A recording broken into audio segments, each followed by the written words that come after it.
भगवान लक्ष्मण की कहानी पार्ट 2। नमस्कार दोस्तों, स्वागत है आपका हमारे YouTube चैनल आश्चर्यजनक किंतु सत्य कहानियाँ में। और अगर आपने पार्ट 1 नहीं देखा है तो जाके हमारे YouTube चैनल पे पार्ट 1 को जरूर देखें। प्रभु ने पूछा, हम तीनों 14 वर्षों तक साथ रहे, फिर तुमने सीता का मुख कैसे नहीं देखा? फल दिए गए फिर भी तुम अनहारी कैसे रहे और 14 साल तक सोए नहीं, यह कैसे हुआ? लक्ष्मण ने बताया, भैया जब हम भाभी को तलाशते ऋषि मुख पर्वत गए तो सुग्रीव ने हमें उनके आभूषण दिखाकर पहचानने को कहा, तो आपको स्मरण होगा कि मैं तो सिवाय उनके पैरों के नुपुर के कोई आभूषण नहीं पहचान पाया था, क्योंकि मैंने कभी भी उनके चरणों के ऊपर देखा ही नहीं। 14 वर्ष नहीं सोने के बारे में सुनिए। आप और माता एक कुटिया में सोते थे, मैं रात भर बाहर धनुष पर बाण चढ़ाए पहरेदारी में खड़ा रहता था।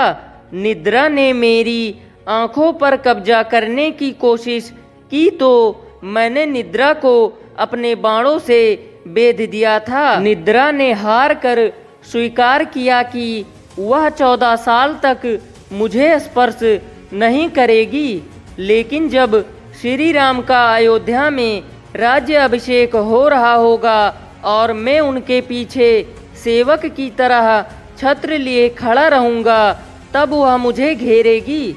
आपको याद होगा, राज्य अभिषेक के समय मेरे हाथ से छत्र गिर गया था। अब मैं 14 साल तक अनहारी कैसे रहा?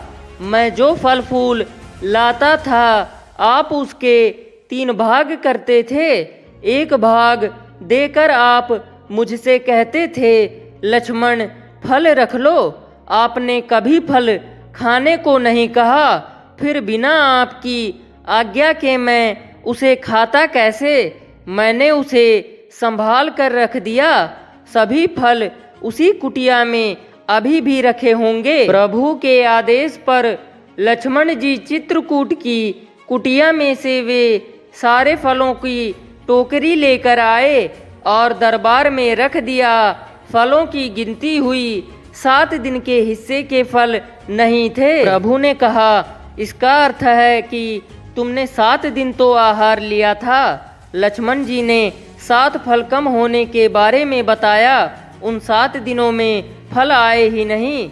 जिस दिन हमें पिताश्री के स्वर्गवासी होने की सूचना मिली, हम निराहारी रहे।